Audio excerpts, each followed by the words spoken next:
कोई ऐसा वजीर आजम है जो किसी दूसरे मुल्क में जाके अपने डियास्पोरा से खिताब करे? वो कह रहे हैं कि जब मेरी थर्ड टर्म आएगी तो इंडिया थर्ड बड़ी इकोनॉमी होगी। एक पॉपुलिस्ट नारा है कि बस ठीक है इलेक्शन जीतने के लिए नारा लगा दो, या क्या आपको लगता है कि सब्सटेंस मौजूद है?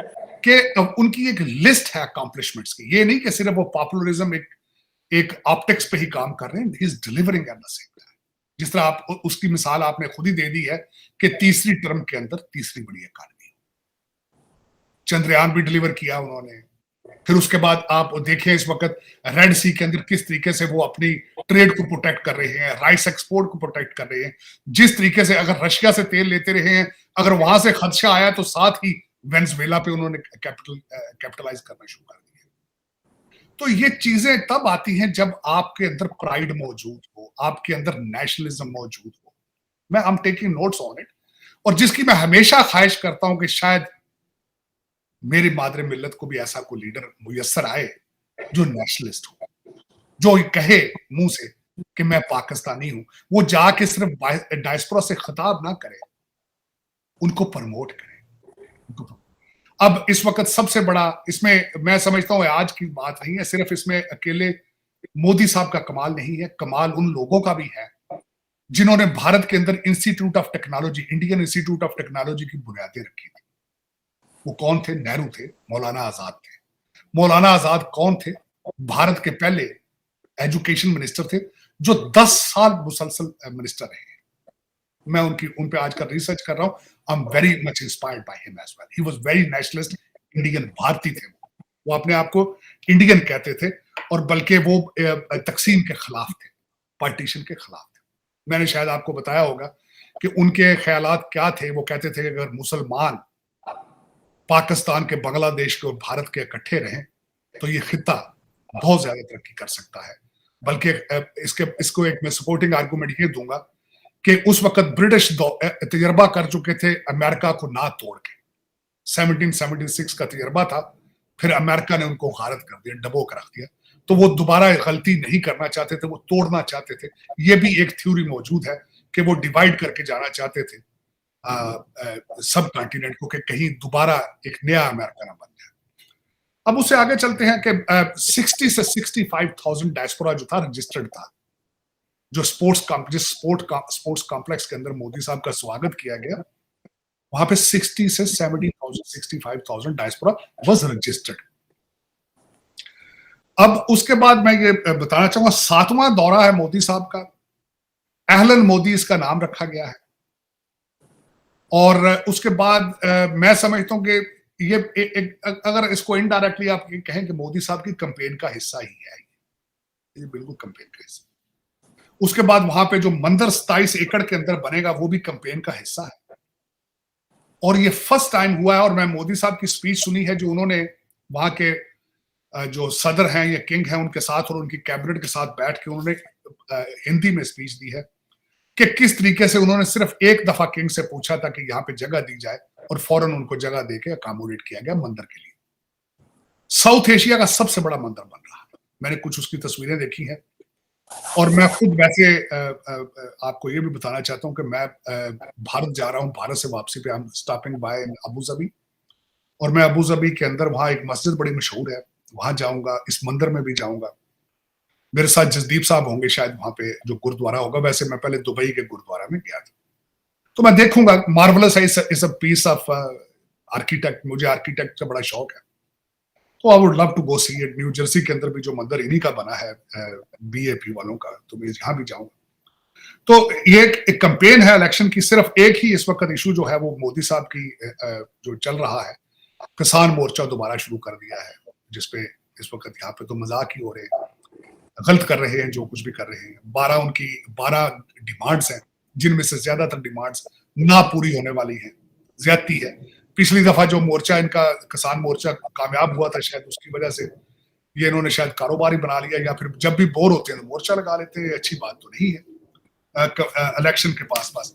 लेकिन वहां पे जिस तरह आप पाकिस्तान के अंदर आप केयर टेकर गवर्नमेंट बना लेते हैं, वहां पे भी एक प्रिंसिपल है जो कल से इफेक्ट हो जाएगा, कि जब कल से वो लॉ इनफेक्ट हो जाएगा कि कल के बाद गवर्नमेंट कुछ भी नहीं कर पाएगी क्योंकि उसको they will hold it against you are trying to bribe people. तो उसके बाद कल के बाद तो कोई भी मोदी साहब की गवर्नमेंट जो है किसान मोर्चे के रेफरेंस से कुछ भी नहीं कर पाएगी कल के बाद। तो मेरे ख्याल में, मैं तो खैर इसके हक में नहीं हूँ, जुलूसों से, लड़ाई मराई से, गिराव झलाव से कुछ भी नहीं होता मेरे ख्याल में। इस पे रेफरेंडम होना चाहिए चीजों का।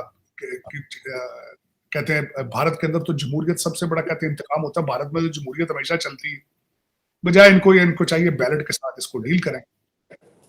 लेकिन यूएई के बाद जाएंगे कतर मोदी साहब इफ्तिताह के बाद। लेकिन जो उन्होंने वहां पे, जो मैं एक और दो चीजें मैं भूल गया हूं जो मोदी साहब ने वहां की है। एक ट्रांस कॉन्टिनेंटल ट्रेड पे साइन किया इन्होंने, और दूसरा ट्रेड कॉरिडोर जो पिछले सितंबर के अंदर साइन किया गया था कि how to connect India with Europe.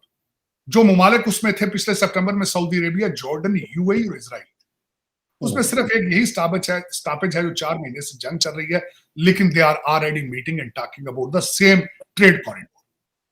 दूसरा, आपको पता है स्टेट्स के अंदर इन खलीज की स्टेटें जो हैं, यहाँ बहुत ज्यादा डायस्पोरा है, स्पेशली साउथ इंडियन और भारत का। और मैं जिस तरह कहता हूँ कि majority of them they are technocrats, they are business people, technocrats. तालीम लेकर जाते हैं, शऊर लेकर जाते हैं, और फिर जाके वो कैप्चर कर लेते हैं, अपनी पोजीशन खुद बना लेते हैं। इंस्पायरिंग है। काश आप नफरतों के लेंस उतार के उनकी तरक्की को भी देखने की कोशिश करें कि किस तरीके से they are manipulating the entire world, the globe, entire globe.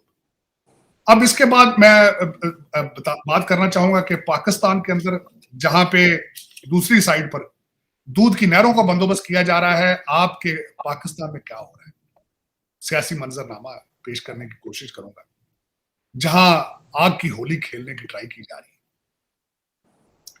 Noon league के बारे में मुझे एक याद आ गया था, रजिया गुंडों में फंस गई, नून लीग फंस गई गुंडों में।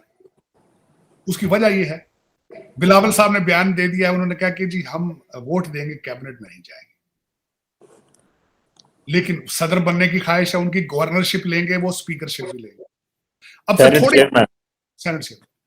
अब से थोड़ी देर पहले बयानिया आ चुका है। आज सुबह शहबाज शरीफ साहब ने फरमाया कि भाई इंडिपेंडेंट अगर बनाना चाहते हैं तो आप बना लो।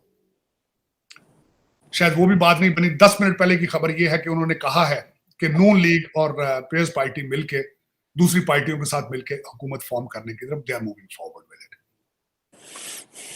इसमें भी पाकिस्तान की शिकस्त है। वो क्या है? वो शिकस्त ये है, जो मुर्शद पाक है उनकी भी स्टोरी सुन ले जरा, वो भी बड़ी इंटरेस्टिंग स्टोरी। उन्हें सुबह आज योगर्ट और फ्रूट के साथ जो नाश्ता किया, और उसके बाद उनका जब दरबार सजा जिसके अंदर कुछ वकला थे और प्रेस भी इकट्ठी होगी, तो उन्होंने फरमाया, उन्होंने कहा भाई हम, और उनका जो जूनियर, उनका जो सामने बैरिस्टर गौहर साहब आए, उन्होंने कहा भाई जाओ दरबार में जमात इस्लामी के साथ बात करो, MWM जो कि मुत्तहिदा वाहिदत मुस्लिमीन है उनसे बात करो, TLP से बात करो। हम किसी और सियासी पार्टी से बात नहीं करेंगे, मजहबी पार्टियों से बात करेंगे। अब मेरे जैसे कुछ गरीब लोग जो यहाँ बैठे हैं, जो मुहाजिर होकर बैठे हैं, और कुछ लोग जो एस्टेब्लिशमेंट के फौरन परेशान हो गए। प्रधानमंत्री नरेंद्र मोदी मंगलवार को 2 दिन के दौरे पर संयुक्त अरब अमीरात पहुंचे हैं। अबू धाबी में मंदिर के उद्घाटन के अलावा कई अहम कार्यक्रमों में नरेंद्र मोदी यहां शामिल होंगे। मंगलवार शाम को ही प्रधानमंत्री मोदी ने एक बड़े कार्यक्रम में भारतीय समुदाय को संबोधित किया और यूएई भारत के रिश्तों पर भी बात की। प्रधानमंत्री मोदी के अबू धाबी में हुए स्वागत और उनके भाषण पर पॉलिटिकल एक्टिविस्ट साजिद तरार ने प्रतिक्रिया दी है। उन्होंने कहा कि ये पहली बार ऐसी चीजें देख रहे हैं किसी भी देश के प्रधानमंत्री के लिए, वो भी यूएई में। साजिद तरार ने आगे कहा कि दूसरे देशों में जाकर अपनी कम्युनिटी से बात करना नई बात नहीं है, कई नेता पहले भी ऐसा करते रहे हैं, लेकिन इस तरह से अपनी कम्युनिटी को प्रमोट आज तक किसी ने नहीं किया जो भारत के प्रधानमंत्री नरेंद्र मोदी कर रहे हैं, और ये मैं पहली बार देख रहा हूं। उन्होंने भारत के रुपे कार्ड की भी बात की कि किस तरह से यूएई में भारत अपने रुपे कार्ड को प्रमोट कर रहा है। इसके अलावा प्रधानमंत्री मोदी ने वहां पर अपने तीसरे टर्म की बात की। उन्होंने कहा कि इस बार अगर हम तीसरे टर्म में आते हैं तो हमारे देश की इकोनॉमी तीसरे नंबर पर भी पहुंच जाएगी। साजिद तरार ने आगे कहा कि आजादी के बाद पहले प्रधानमंत्री नेहरू ने भारत की विदेश नीति तय की और दुनिया भर में उसको माना भी गया, और इसी का नतीजा है कि आज भारत अरब देश हो या यूरोप, सब जगह उसकी एक पहचान है। वो रूस और अमेरिका दोनों से डील कर रहा है, लेकिन पाकिस्तान विदेश नीति के मामले में फेल है। उसके पास ऐसा कोई नेता नहीं है जो अपनी एक पकड़ या पहचान दुनिया में रखता हो। नरेंद्र मोदी अबू धाबी में बुधवार को अबू मुरीखा में स्थित बाब्स मंदिर का उद्घाटन करेंगे। इस मंदिर का निर्माण करीब 27 एकड़ क्षेत्र में किया गया है। इस मंदिर के लिए जमीन यूएई सरकार ने दान में दी थी। यूएई के दुबई में पहले से कई मंदिर है, लेकिन ये अबू धाबी का पहला ऐसा मंदिर होगा। बाब्स मंदिर यूएई का सबसे बड़ा मंदिर होगा। प्रधानमंत्री मोदी ने कहा कि बाब्स मंदिर का निर्माण यूएई राष्ट्रपति शेख मोहम्मद के सहयोग के बिना संभव नहीं था। प्रधानमंत्री ने आगे कहा कि उन्होंने बहुत विश्वास और प्रेम के साथ पहले आगरा में ही मंदिर के लिए जमीन दे दी थी। वीडियो को लाइक कीजिए, शेयर कीजिए और चैनल पर अगर नए हैं तो चैनल को सब्सक्राइब जरूर कीजिए।